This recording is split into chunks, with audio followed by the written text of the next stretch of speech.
Hi, today I'm going to explain a mystery horror movie called Pontypool. Spoilers ahead, watch out and take care. The movie begins with a radio announcement about a missing cat named Honey. It was last seen on the previous Thursday morning. That day, a local woman named Miss Colette Piskeen had swerved her car near a bridge to avoid crashing into the cat. The radio host then blabbers about several unrelated and senseless things for a good few minutes. It is obvious that this was done on purpose. The scene shifts to the sleepy small town of Pontypool, where radio host Grant is driving through heavy snow. He's arguing with his agent on the phone about finding a job away from this godforsaken place. However, the agent says that he will have to stick to this gig for the time being. This makes Grant so angry that he throws the cell phone towards the passenger seat next to him. Shortly afterwards, his cell phone starts ringing again, so Grant stops the car by the roadside. He is about to take the call when suddenly a woman appears out of nowhere. She begins to hit her palm on the passenger window and keeps muttering about blood before disappearing into the night. Grant is certainly puzzled by what just happened, but he continues on his way and soon arrives at the radio station he works in. Once he is inside, the radio station's technical assistant, Laurel Ann, greets him warmly. The duo have a quick chit-chat before Grant enters his sound booth and goes on air. He introduces the listeners to his producer, Sydney Breyer, and technical assistant, Laurel Ann.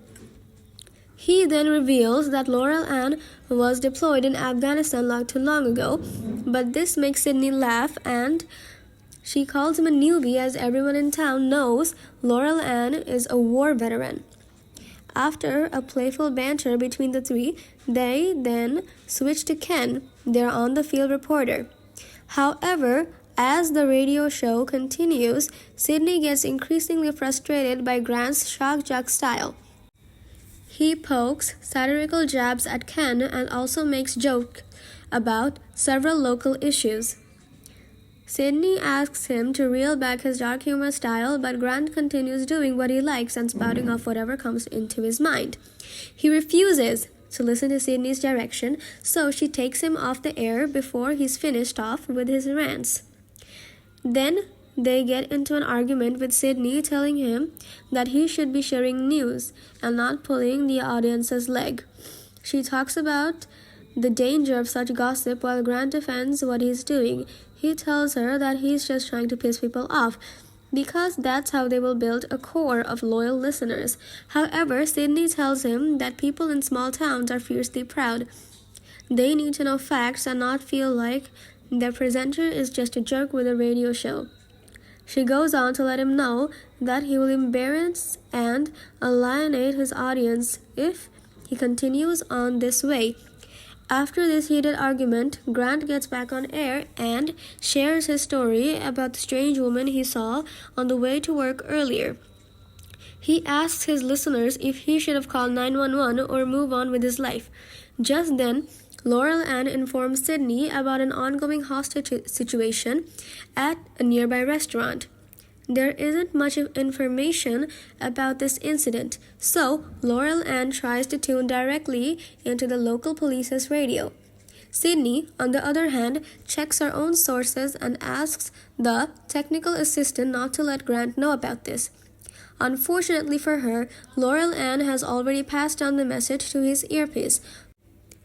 Following this, Grant cuts off his call and segment to report on the situation. Sydney asks him to let it go since the police officers are probably drunk as it's the end of ice fishing season. But Grant zeroes in on this information and shares it on air, commenting that everyone in Pontypool being drunk is a very common occurrence. As he is cracking this joke, he gets more information that the hostage situation has already resolved itself. The police have 2 suspects in custody, both of whom are unarmed. The 3 people they were supposedly holding up have fled the scene. Enraged, Sydney storms in the recording booth while Grant is chuckling to himself about the whole absurdity of this case. He says that they need to learn to laugh at themselves sometimes, but she points that the story is not funny. The policemen he was talking about are alcoholics who were just trying to keep their jobs. She also explains that Ken, who Grant was making fun of on air, isn't actually in a helicopter as previously stated. He is in fact in his car on top of a nearby hill for aerial view. Ken just plays helicopter sound effects to reassure the listeners that the station can actually afford such things. Following this, a slightly serious Grant proceeds to talk about the next breaking news story.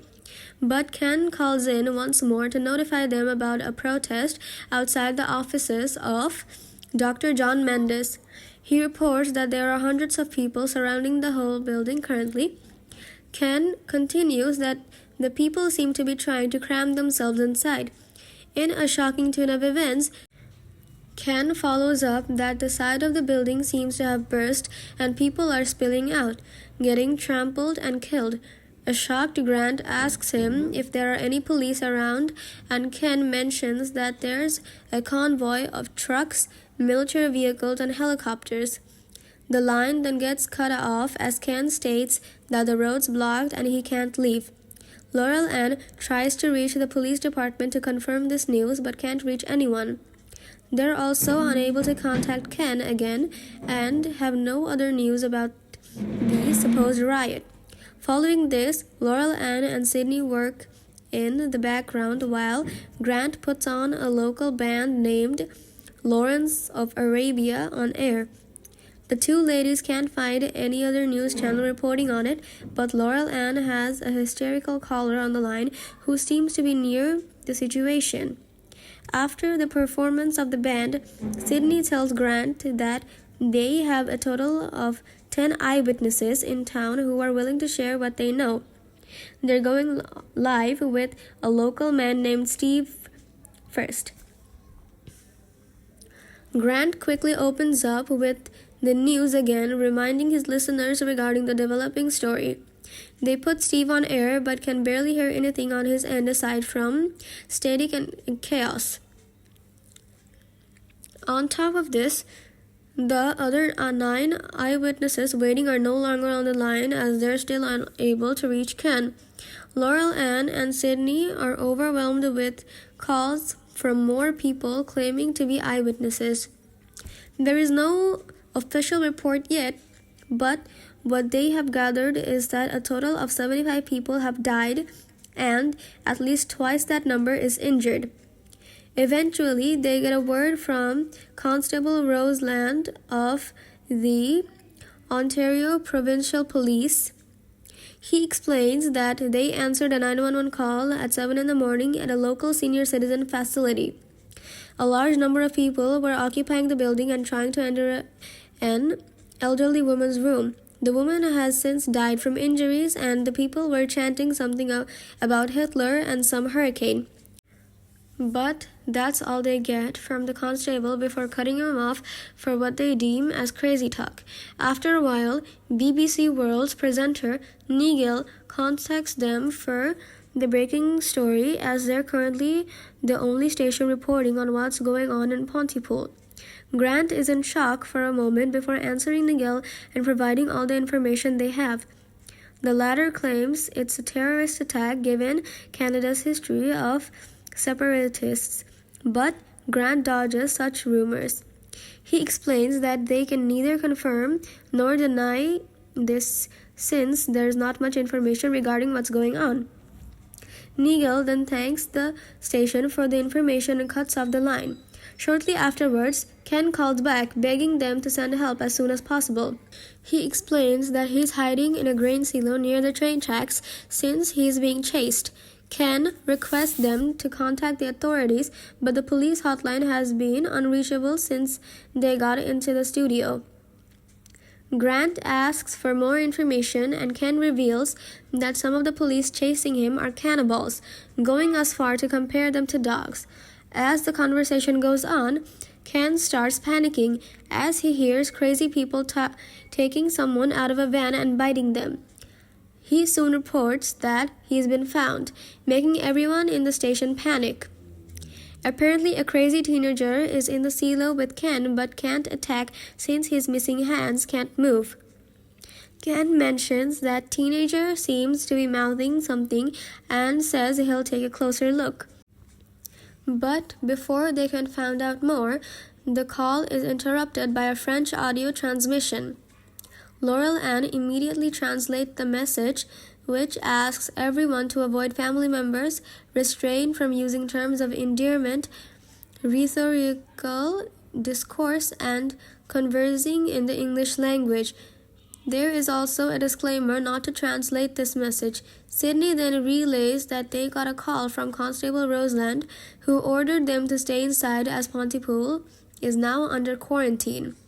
In the meantime, Ken's back on the line and asks if they got his audio.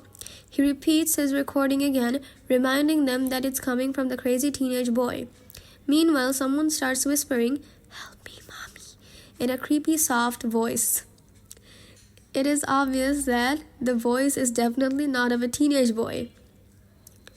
Ken then describes it as a child screaming inside the teenage boy's breath.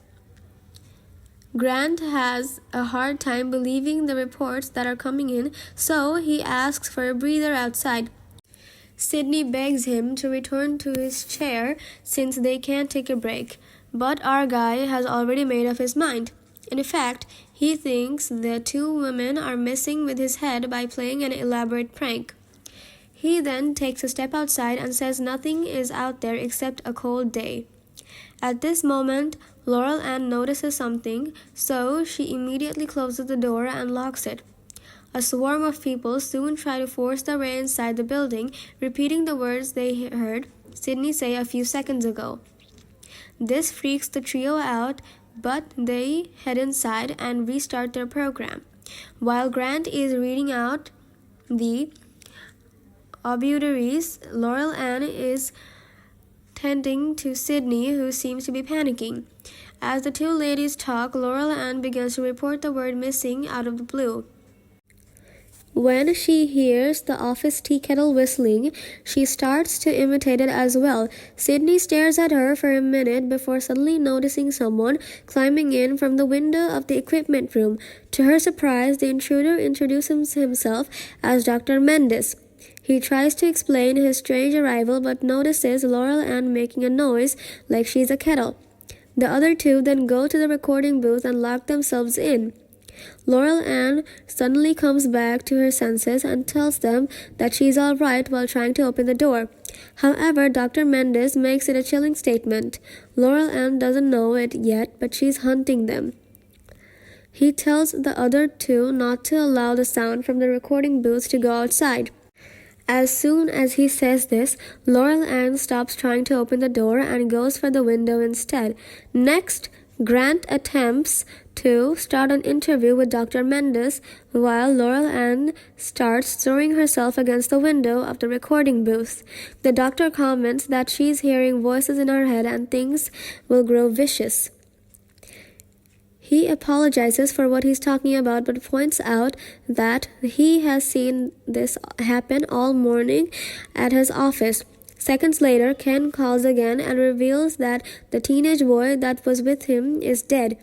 Then he begins acting weirdly as he starts repeating the word simple. This makes the people in the studio realize he has been infected, so they cut off the phone.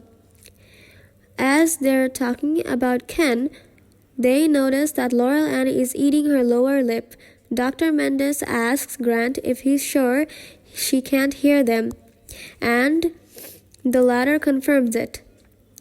But then he wonders if she can read lips, which lights up a bulb in the doctor's head. He realizes that whatever is happening it's viral but not of blood, air, or in the body, but rather in words, specifically the English language. The bug only enters its victim when the infected word is heard as well as understood. It then copies itself in the person's understanding, driving them crazy. Hence, the group decides to shut the radio show off for the time being. Meanwhile, Sydney gets a call from her kids. As she's talking to them, Laurel Ann resumes trying to throw herself against the booth window. Seeing this, Dr. Mendes comments that something strange is happening to her, something he hasn't seen before. Laurel Ann then throws up a lot of blood on the window, including her organs, then falls back. Dr. Mendes thinks this is what happens to the bug when it can't find its next victim. After a few minutes, several infected people enter the building, so Grant turns off the light and they try to hide behind the booth. They hope that by playing the loudspeaker outside the building, they will be able to distract the attackers. The trio then decide to play a recording of Grant stating Sydney Briar is alive. Their plan surprisingly works, but Dr. Mendes also starts repeating the word breathe. Fearing that he's about to give in to the virus, he starts speaking in Armenian as he knows that virus transmit only in the English language. Next, Sydney goes to talk to Grant in French, which he understands a little. They leave the doctor and escape, but run into one of the victims who jumps on Sydney. After an intense battle, though, they somehow kill the attacker. As they're talking about their next step, the power shuts down and the Canadian anthem starts playing over the radio. This would bring the infected victims back inside, so the duo heads for the equipment room, closely followed by Dr. Mendes. Once they lock the door, the doctor climbs outside through the window, luring the infected victims away from the building. As hours pass by, Grant tries to figure out how the virus works. Sydney, who is now panicking, begins to repeat the word kill. This makes him realize that Sydney is succumbing to the virus, so he goes to confuse her by connecting the word kill to kiss. Miraculously, the plan works and Grant realizes that this could be the cure to the virus. He then convinces Sydney to air one last show, but as they start their program, an explosion goes off around them. Nonetheless, Grant starts rambling, connecting unrelated words. Sample is staple and everything means something completely different. He tells his listeners to stop understanding what they're saying and simply listen to him. Grant also suggests that sample is a color, the sky is a person, and laughter is walking. He tells those listening that the military is killing scared people. In an impassioned rant, he yells out that it's not the end of the world but rather end of the day before signing off.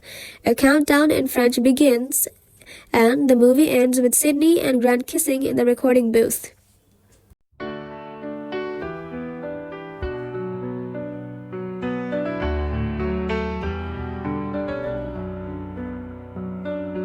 Stars are diamonds in the sky tonight, whispering secrets soft and light.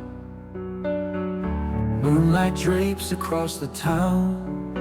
My heart's in flight, but feet on ground.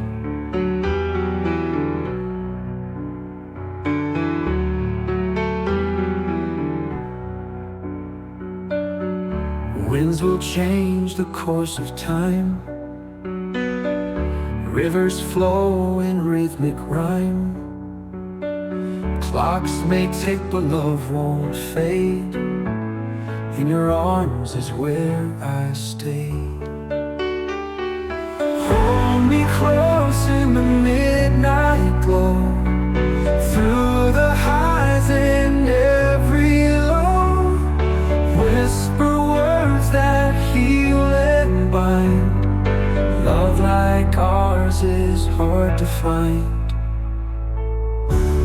Sunrise paints the world anew. Every dawn brings thoughts of you. Shadows fall, but they won't stay. Love's the light, it guides the way. Raindrops dance upon the leaves. I find peace in all we weave. Life's a song we'll play in tune, from the sunbeam to the moon. Hold me close in the midnight glow, through the highs and every low. Whisper words that heal and bind. Love like ours is hard to find.